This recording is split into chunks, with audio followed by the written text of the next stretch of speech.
Olá, pessoal, vamos voltar agora para o nosso último bloco. Vamos continuar aqui tratando sobre o trecho final do dispositivo, né, que trata sobre manutenção das condições efetivas da proposta. Como eu já disse, esse dispositivo, esse trecho do dispositivo constitucional está diretamente relacionado aos institutos de manutenção do equilíbrio econômico do contrato. Foi meio apertado por conta do final do bloco, talvez eu tenha falado de forma muito apressada, eu já falo rápido, né? Mas essa manutenção das condições da proposta, essa manutenção do equilíbrio econômico contratual, ela se dá em duas frentes, em relação aos riscos ordinários e em relação aos riscos extraordinários. Riscos ordinários, a Lei 8.666 estabeleceu o reajuste como formato, instrumento para a resolução, para a manutenção desse equilíbrio econômico. Para os riscos extraordinários, a área extraordinária, a lei estabeleceu o reequilíbrio econômico. Né? Não consta na Lei 8.666 a repactuação. A repactuação acaba surgindo, a sua necessidade surge com justamente o fenômeno da terceirização feita pela administração pública, notadamente na década de 90, com a terceirização de mão de obra, já que a administração pública para de fazer a captação de mão de obra através de concurso público para fazer através da terceirização de serviços envolvendo mão de obra. E aí, a partir do momento que essa mão de obra contratada, por exemplo, serviço de vigilância, aí você licita serviço de vigilância, o licitante lá coloca o preço da proposta pensando no piso salarial lá de R$2.000 do vigilante. Só que 3, 4 meses depois dele ser contratado, o piso da categoria mudava, ia para 2.200. Ora, óbvio que isso afeta o preço da proposta. E o constituinte resguardou, né? Manter, como a gente viu aqui, manter as condições efetivas da proposta. E aí o empresário diz, não, eu quero a manutenção desse equilíbrio econômico contratual. Como é que a gente faz? Reajuste ou reequilíbrio econômico? Se entendeu que não era isso, essa mudança do piso da categoria, vocês poderão ver isso no módulo específico, né, na aula específica sobre manutenção do equilíbrio econômico do contrato, mas se entendeu naquela época que isso não era área extraordinária, seria a área ordinária, risco ordinário, por isso que até hoje se fala que repactuação é uma espécie de reajuste. Né? Embora eles sejam bem diferentes na prática, mas a gente não vai poder adentrar isso. O fato é que eu tenho 3 instrumentos. Nós temos reajuste, repactuação e reequilíbrio econômico.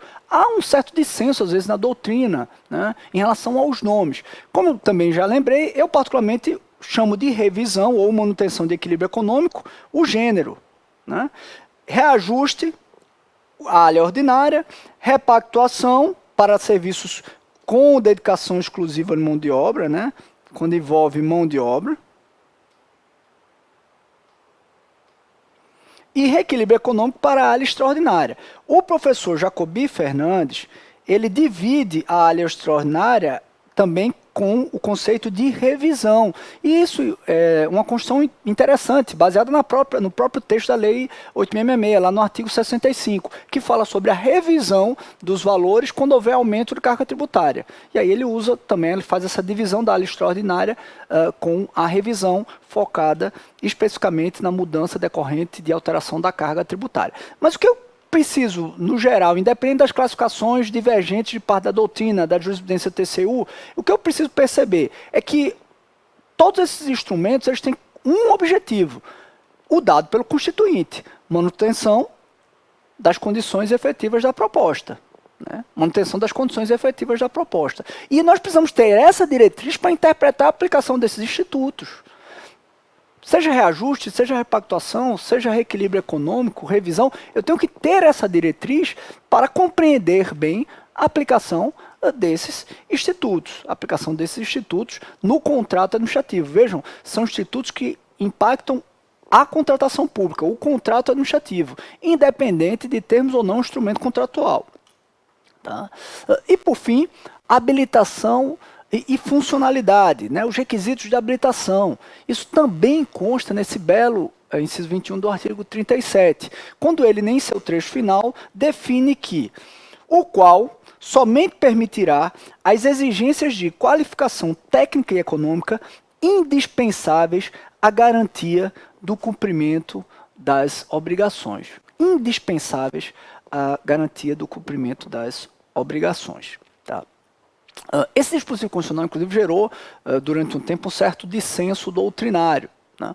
Uma parte da doutrina, capitaneada naquele momento pela ilustre professora Maria Silvia Zanella de Pietro, defendia que seriam apenas constitucionais os requisitos de habilitação relacionados à habilitação técnica e econômica. Por quê? Porque o Constituinte teria feito referência ao tratar sobre a habilitação apenas à habilitação técnica e a habilitação econômica. E todos nós que tratamos com licitação sabemos que a Lei 8.666 fala em habilitação jurídica, regularidade fiscal, regularidade trabalhista, diversos parâmetros de habilitação.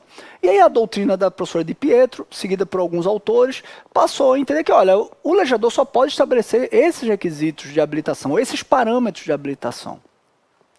A doutrina majoritária se posicionou em sentido contrário. A própria professora de Pietro, posteriormente, reviu o seu entendimento, compreendendo que a legislação e a lei federal, né, por se tratar de norma materialmente geral, poderia sim criar outros parâmetros de habilitação, como fez com a regularidade fiscal, como fez com a regularidade trabalhista, né.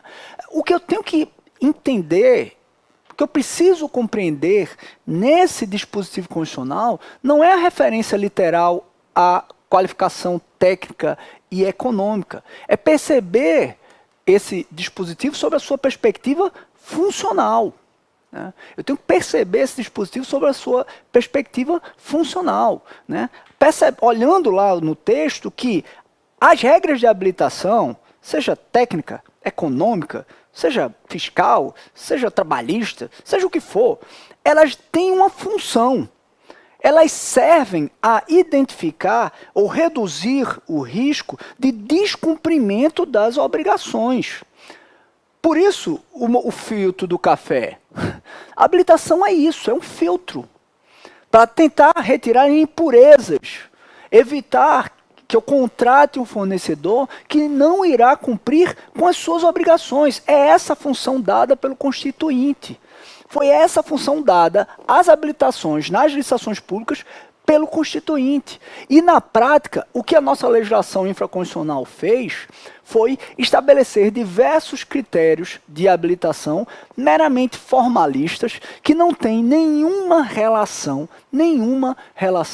com a garantia do cumprimento das obrigações, que exercem uma função de buscar o atendimento de políticas públicas outras, que não estão relacionadas à busca da proposta mais vantajosa. A política pública de auxiliar o fisco no pagamento dos tributos, de evitar o inadimplemento dos trabalhadores, de evitar o trabalho de menores, mas políticas outras, que não propriamente a busca da proposta mais vantajosa, que não propriamente a função dada, o vetor dado pelo Constituinte para que a habilitação servisse à garantia do cumprimento das obrigações contratuais. Né? E pior que o legislador foi a prática administrativa.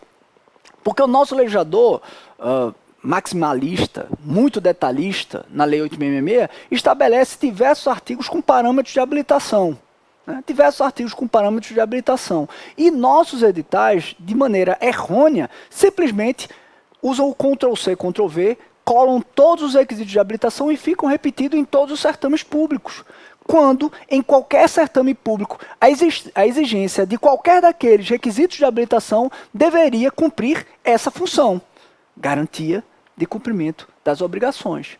Então, eu posso ter regularidade trabalhista na licitação? Posso, é legítimo, foi estabelecido pela lei federal. Mas eu vou exigir regularidade trabalhista numa contratação de serviço com dedicação exclusiva à mão de obra. Porque ali, esse requisito de habilitação me serve como um filtro. Pode até não ser o mais eficiente, mas ele me serve como um filtro para evitar a contratação de alguém que não cumpra com as suas obrigações contratuais.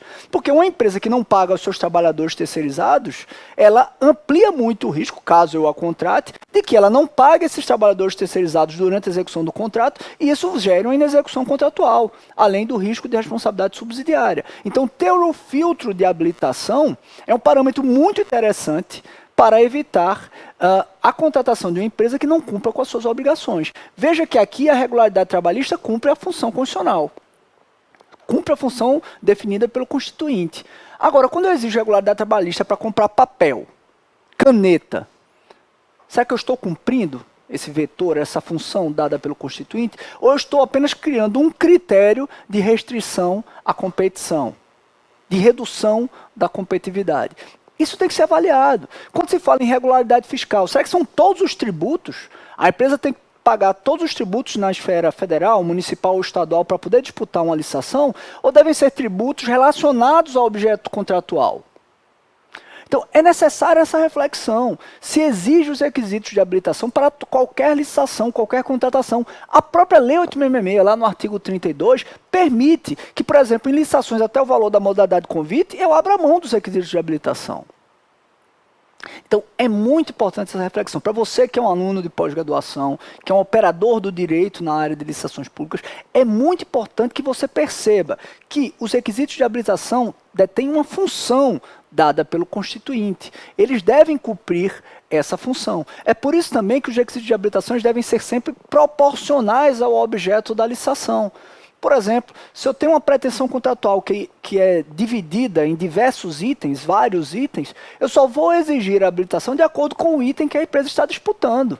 Ela não precisa da demonstração de habilitação técnica, ou melhor, de capacidade técnica, operacional ou profissional, em relação ao item que ela não está disputando, dentro da pretensão contratual, dentro do edital como um todo. Então, os requisitos de habilitação têm que ser sempre proporcionais ao que se está licitando. Eles têm que cumprir a função, esse é o correto, nós precisamos refletir sobre isso, nós precisamos começar a retirar dos editais requisitos de habilitação meramente formais, que apenas restringem a competitividade, filtram a disputa na licitação, para utilizar os requisitos de habilitação numa perspectiva funcional, para garantia do cumprimento das obrigações, para filtrar aquelas empresas que disputam a licitação, evitando a contratação de uma irresponsável que não cumpra com as suas obrigações funcionais. E é muito interessante, inclusive nesse debate, que merece aprofundamento por um estudante de pós-graduação, é muito interessante confrontar dois diplomas normativos sobre licitação, a Lei 8.666 de 93 e a Lei 13.303 de 2016, a Lei das Estatais. Porque os seus regimes de habilitação são diametralmente opostos, são bem diferentes. A Lei 8.666, extremamente detalhista, estabelece no artigo 27, 28, 29, 30, 31, os requisitos de habilitação, e sempre de forma restritiva, de forma desconfiada. Quando ela fala em habilitação técnica, ela fala a capacidade técnica restringir-se-á a, e já define os critérios, os elementos de exigência da habilitação técnica. Quando ela fala em habilitação econômica, ela diz a habilitação econômica restringir-se-á a, e define a forma, os critérios, os elementos que podem ser exigidos para análise da habilitação econômica. E a lei das estatais já trata o tema de forma totalmente diferente. A lei das estatais, ela estabelece apenas 4 parâmetros, né? Algo parecido, algo semelhante à habilitação jurídica, habilitação técnica, habilitação econômica e o depósito prévio na hora que eu vou vender, né? Que eu vou vender algo, o órgão público vai vender algo.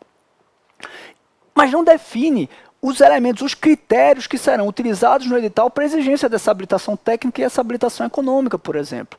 O que permite uma certa liberdade para o regulamento interno das estatais ou o próprio edital das estatais investigar formas mais eficientes de aferição dessa habilitação técnica, de aferição dessa habilitação econômica. É bem verdade que grande parte das estatais continuam adotando as mesmas formas dadas pela Lei 8.666, né? Atestado para habilitação técnica, apresentação do balanço patrimonial para habilitação econômica, o mesmo formato, mas com o tempo elas vão poder evoluir para formatos mais interessantes, né? Por exemplo, certificação de qualidade, né?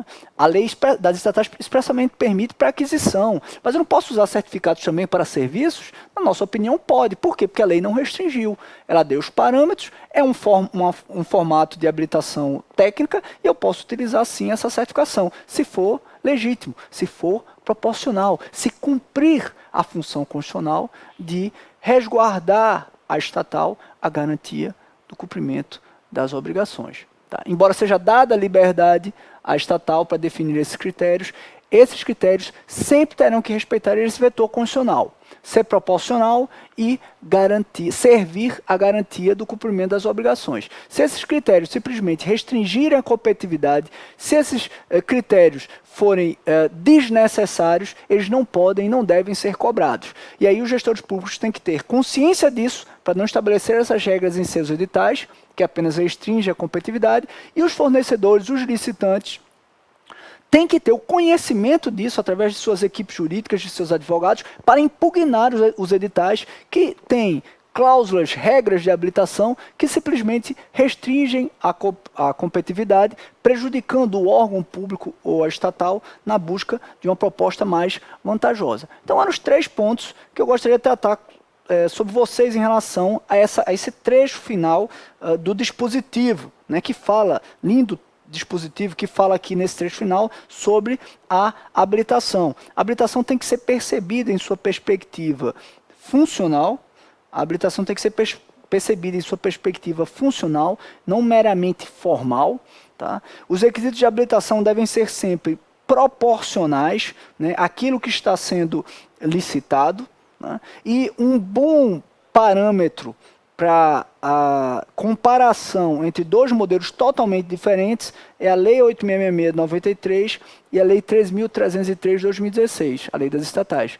Lei 8.666, extremamente burocrática, formalista, maximalista, detalhista, né, estabelecendo a forma de exigência de habilitação, o que com o tempo às vezes começa a demonstrar que esses filtros passam a não servir mais a novos tipos de contratação, exigindo grande esforço do exegeta para tentar adequar a legislação à necessidade de contratação do órgão público, e a lei das estatais com modelo aberto, que estabelece 4 parâmetros, não faz referência à regularidade fiscal e à regularidade trabalhista expressa, não faz referência expressa a esses 2 parâmetros de habilitação, estabelece apenas 4 parâmetros: habilitação jurídica, técnica, econômica e o depósito prévio na venda, né? E não define como esses parâmetros serão exigidos no edital, o que permite que, com o passar do tempo, novos formatos, novas técnicas, eles possam justificadamente serem absorvidos, serem adotados nos editais das estatais.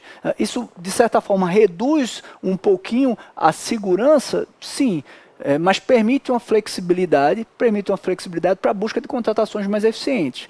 Obviamente que isso gera um maior trabalho ao órgão de controle. Ao invés de um modelo já fixo, único, para qualquer tipo de licitação e contratação, eu começo a ter uma flexibilidade que exige certa avaliação econômica, né?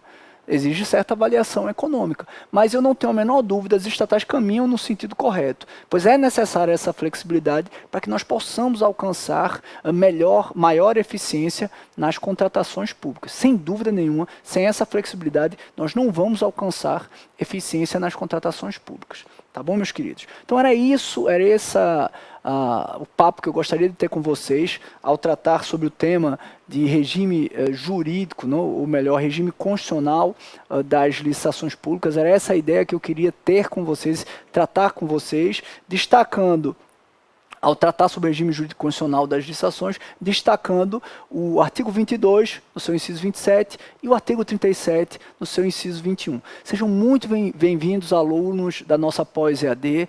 Espero que o objetivo do SERS, do professor Jacobi Fernandes, do professor Burilo Jacobi e meu, de oferecer a vocês uma pós-EAD extremamente qualificada, com temas base, temas fundamentais, mas também com temas bem específicos que propiciem em vocês uma formação diferenciada. Espero que esse nosso objetivo seja alcançado e que você consiga crescer e ter cada vez mais êxito profissional.